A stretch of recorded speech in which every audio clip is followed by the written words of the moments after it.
Hey guys, so one particularly big part of my childhood was the books by Roald Dahl. I read pretty much all the sort of big children's ones. Charlie and the Chocolate Factory, James and the Giant Peach, The Witches, George's Marvellous Medicine. The BFG actually was one I was not a massive fan of, actually. I think maybe it was just the fact that the main character was a girl called Sophie. That kind of just put me off a little bit. I wanted, to focus on the stories about boys. I just kind of figured, Roald Dahl was a boy, he'd be better at writing about boys, perhaps. Sophie, that's an interesting kind of name.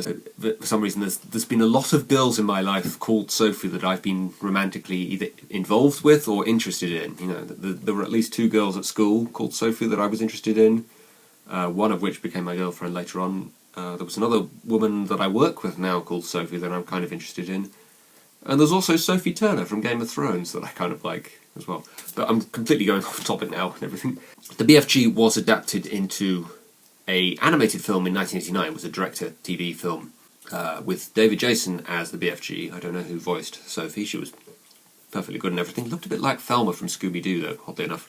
Perfectly good film and everything, but I kind of think that maybe somebody saw this film and thought to themselves, it's a great film and everything. It's just a shame they had to do it in animated form, because, giants and everything. So when the technology got there, they kind of figured, let's do this film in live action. Presumably what this new film is going to be, basically. It's directed by Steven Spielberg. And I kind of hope that that's not all this film is going to be, just, the 1989 film in live action form, because that seems a little pointless to me, I'm fine with the 1989 film being animated and everything. I don't feel the need that I need to see that in live action. I hope they're going to do something different with it. But the difficult thing with that is, the 1989 film is a pretty faithful adaptation. They sort of gloss over a few smaller elements that are in the book, that are given more focus in the book. Like the Snozzcumber is given a much more of a focus.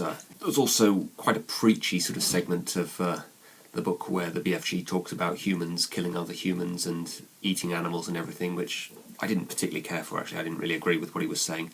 That's only given a brief attention in the film. And also the ending has changed, but I actually think the ending works better as the ending to a film, whereas the ending to the book works well as the ending to a book, so I was perfectly okay with that change. A red mouse that they added in for some reason, I didn't really understand that. Yeah, to be honest, I can't think of any other sort of major changes that they made to the film. It's a pretty faithful adaptation, so what can you really do with another adaptation of this book, really, that wasn't done with the 1989 film? You can't really make a much more faithful adaptation. You could perhaps give a bit more of a focus to some things that the previous film glossed over a little bit, or perhaps cut out things that were in the 1989 film just to, give them more time to focus on other things. The only other thing I can think that they could really do, other than this just being a live-action version of the 1989 film, really, is they're going to add things. I have heard rumours that they're going to give Sophie a companion that's going to be with her throughout the whole adventure, have another character for her and the BFG to work off of.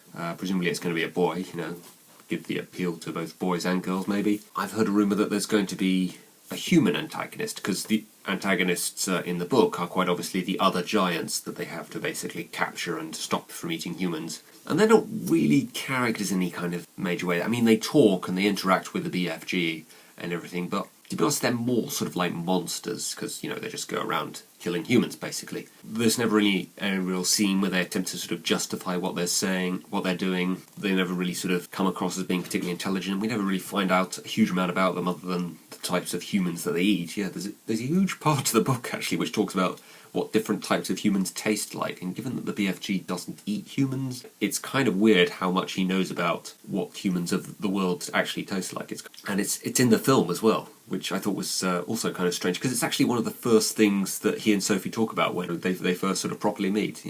Very bizarre kind of thing to be talking to about a human, is what humans taste like. So the other giants are not really characters in any kind of major way. We never find out a huge amount about them. They're never given any kind of backstory or anything. They're basically just sort of monsters. I don't know if maybe they're thinking that maybe the story needs some kind of real proper antagonist who is speculative or doesn't like what the BFG or Sophie are trying to do or something, and is trying to stop them. Kind of like that sort of businessman character in The Iron Giant, who was probably the only part of that film that I didn't like. Really would not like that at all. I mean, I'm sort of thinking, Spielberg tends not to go down that path of having just sort of antagonists for the sake of antagonists, Jurassic Park didn't have any kind of clear antagonist to it. It was, the dinosaurs with a clear sort of conflict or dilemma in that story. You didn't really need a bad guy. E.T. kind of has a bad guy near the end, but those guys in sort of spacesuits, but they're more kind of sort of anonymous kind of figures. We never really sort of find out anything about them. They're just sort of scared, basically, of what E.T. might do. So those were both films that quite obviously did not need bad guys, that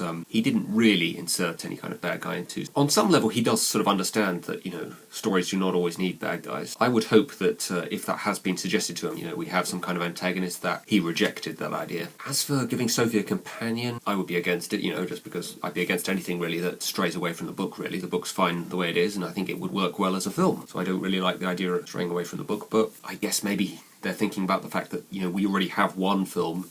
There needs to be more of a reason for there to be a second film other than it just being live action. A new character to work off, perhaps. The thing actually I would find kind of interesting, that they're probably not going to do, but is what I would do if I were making this film, is I would give more of a focus to these other giants, because even in the book there are 9 giants, and we only ever really meet 2 of them, the Blood Bottler and the Flesh Lump Eater, who is basically kind of like the leader. The rest of them are just sort of named at one point in the book, and that's it, really. We never find out anything else about them, so I would like to have found out something more about the other 7 giants that we never actually meet. No, they're probably not going to do that, because, 7 other giants, that's going to be too much for a film to handle, especially, since it's probably only going to be about 90 minutes, because it's a kids' film. But yeah, I'm not ever sure if they've ever really done giants in a proper, big blockbuster summer Hollywood live action before. So that's going to be interesting to see how exactly they pull off the concept of giants in live action, because I can't really think of any other time they've done that before, at least not in terms of the giant being an actual sort of character with dialogue and a past and a personality and everything. Something like, say, the cave troll in Lord of the Rings, that was just a monster, basically. It never had any dialogue or anything. But, this is a character that, they've actually had to get an actor in to play. He's got plenty of dialogue, he's got personality, he's got to interact with a human character. That's going to be a very difficult thing for them to have to do, because they presumably can't film the BFG. They're going to have to film their parts of scenes where they're interacting with one another separately, because, they're going to have to be different sizes. So, very difficult kind of film to make, and I'll be interested to see how they pull it off. The trailer is very much a teaser trailer. It seemed like it was a bit late in the day for them to be releasing a teaser trailer, but I'm not complaining, really, because I'm always in favour of films that only sort of try to draw you in to make you want to see the film, rather than actually just, basically telling you half the plot of the film, basically, even though I know the plot of this film because I've read the book. Yeah, it has me excited. I'm just a little sceptical about is it going to be anything more than just a live-action version of the 1989 film. I kind of wonder what else can they do, because